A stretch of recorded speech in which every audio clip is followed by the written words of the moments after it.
CG really hates Lord Vader. How's it going, everyone, and welcome to today's video where I'll be talking a little bit about Maz Kanata and how she affects Lord Vader's defensive viability. As we can see here on .gg, Maz has a really good win rate versus Lord Vader and his new clones, or I don't know if we can still call them new, but they're relatively new to say at least. We can see that the variety of different Maz lineups have a high percentage of win rate versus Lord Vader. I think you still want to have at least either Honda or Ithano in the lineup, I think, or SM33 if you have him. I think those three are going to be the best lineups. I think if you don't include those, as we can see here, the win rate starts to drop, and someone has actually tried Maz with parking Honda Naka. I don't really know why. But I think if you're going with the lineup with Maz, Quigold, and SM33, Honda, or Ithano, I think you should be able to beat Lord Vader pretty comfortably.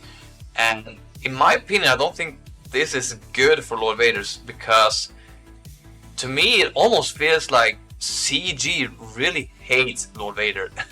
And let me explain a little bit why. So Lord Vader hasn't really been shining on defense since the Apple Datacron was out, and that was already for around 3 months, and they said that the Apple Datacron was going to sort of implement how the full team would look like, but the team is nowhere near as good as the Apple Datacron was, and so I don't really know why they would say that. They said that the level 9 for Apple would make it as how good the team is going to be, but the team was really good with the Apple Datacron, but then once the Apple Datacron went away, they started to fall down a little bit.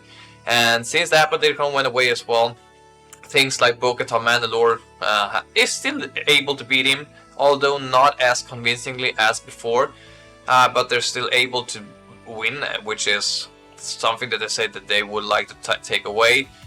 They said that they would rather have you use a Galactic counter for this Lord Vader team rather than have a non-GL counter. So the only really thing that's been stopped is the Fennec counter, or maybe the turn meter ones with Luton, for example. So now we have another non-GL team that beats Lord Vader pretty reliably in Maz Kanata.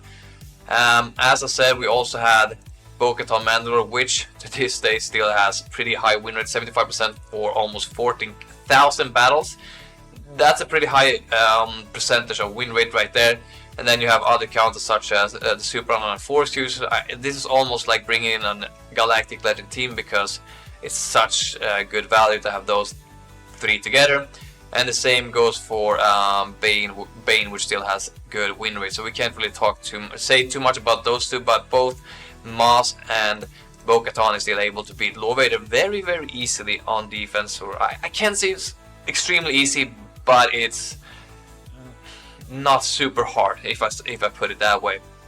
And now, as I said, with the addition of Maz, his viability is dropping on defense even more. So you can make the argument that it only works due to the Pirate faction have a really good level 6 for the Datacron right now. But I feel like this is still going to be a thing. I think CG wants Maz Kanata to counter Lord Vader. Same with parking Honda Naka, because those two are specifically targeted towards both Sith and Sith, for example, Lord Vader, and also Bane doesn't do well up against Maz Kanata on defense. So, but I feel like on offense they have a main purpose and target on hard countering Lord Vader. But as I said, the Pirates have a really strong level 6, the worthy level 6 for their Datacron faction right now. I don't think that affects it too much, because Maz Kanata's lead, and especially with their Omicron turned on, that's not going away. That's going to stay the entire time this game is live. And what that Omicron does is it lets her ignore the protection, and all Pirates does 300% more damage to Sith enemies, which makes pretty quick work out of Lord Vader, as you probably have seen from some other content creators that have attempted Maz Kanata versus Lord Vader. And as this is not going away, this is going to stay all the time. So you do need the Omicron for it to work up against Galactic Legends. I think, I'm not 100% sure, but as I said, the Omicron is not going away, and as long as that one stays, I think if you pair it up with a decent Datacron, you should be able to walk over Lord Vader pretty easily.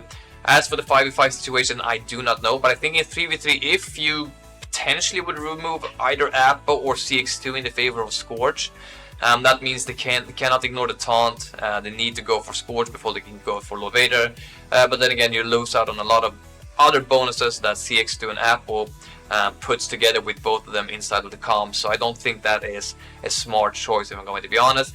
And if you would do that, that's going to open it up even better for Bo-Katan Mandalore. So Lord Vader is in a weird spot right now. So my recommendation for you guys, all of you guys that have Lord Vader owners, and you are in a pretty high Grand Arena score, so let's say probably Kyber 3 and above, because those are normally where you'll see the most of the Maz Kanata and the newer stuff. So in my opinion, what you guys should be doing is you should bring your Lord Vader on offense, because he can take out a variety of different stuff, which we're going to be seeing right now on the screen. So as we can see here, we have some Lord Vader gameplay that I've been using him up against on offense in 3v3 this season. So the first battle is going to be up against the Ray-Ban Ezra full Relic 9 team with the level 9 for Ray. That's why she's going to get into ult super fast. Although this is not going to be a full banner win, it's a pretty cool, not cool, it's a pretty important counter to have, because sometimes you need to use Leia for something, and sometimes you need to use your super online forces for something else, especially if you're someone like me that does not have all of the GLs. Having Lord Vader as an option that can beat this team pretty reliably is a really good choice. However, with the role of FTC on Ray, I don't know how it's going to work, but this is not the role of FTC, and this worked perfectly well for me. So they're going to get in a few ults here and there, but as you see, as soon as we kill off Ezra, it's going to be a cakewalk for Lord Vader at this point. And she's going to get into a few ults here and there, but I didn't feel like it was close to losing anytime. So having Lord Vader as an option up against the Ray-Ban Ezra team is really good value in my opinion. As I said, just because Leia and Super Online Force users can go on different teams if needed.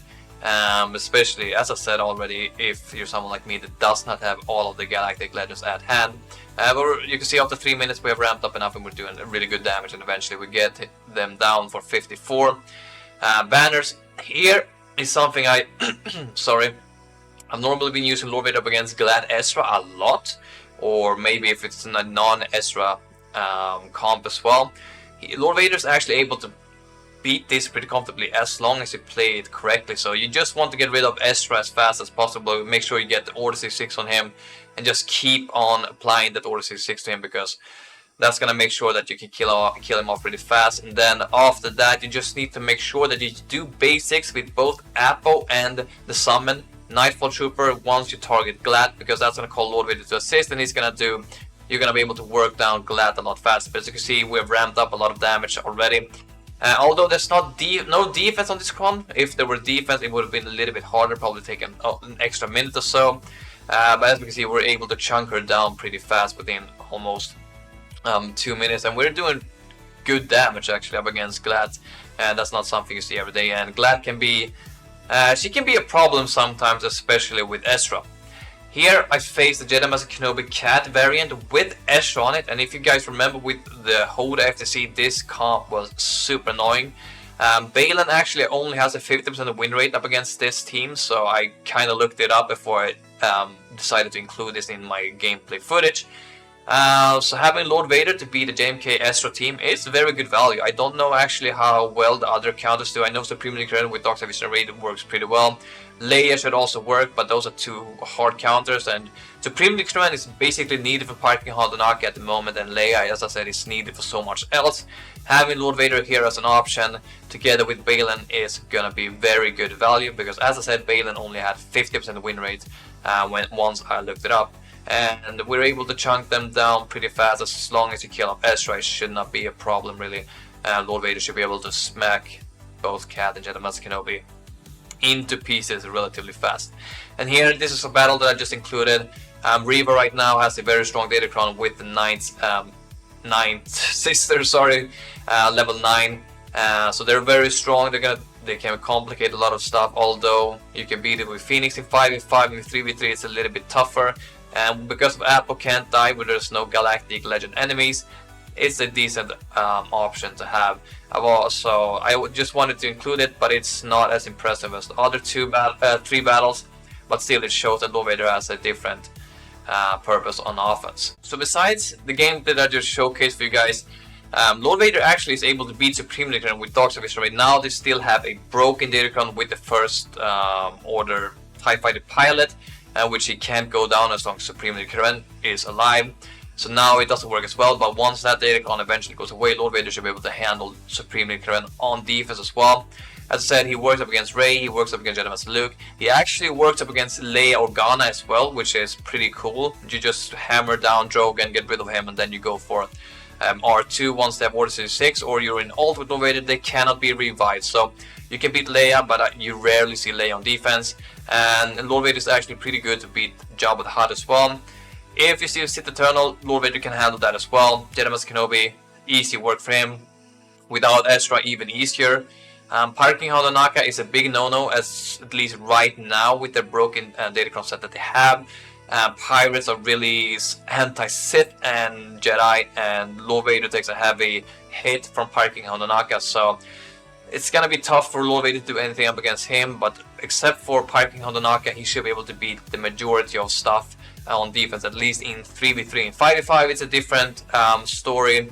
Normally 5v5 what works in 3v3 normally works in 5v5, but the Omicron of CX2 does a lot for Lord Vader in 3v3. So I mean, now that we have Maz Kanata in the game, as I've already mentioned and touched a little bit, and showcased some win rates for you guys, I think the best bet for you guys right now that are at least above in Kyber, for example, and you want to have used your Lord Vader to the most or best extent, I think the best value for him is going to go on offense. So that's gonna be it from me today, guys. Hopefully you've enjoyed. If you have enjoyed, please leave a like and subscribe to the channel so you don't miss out on anything, and hopefully you will have a great day. May the force be with you. Bye bye.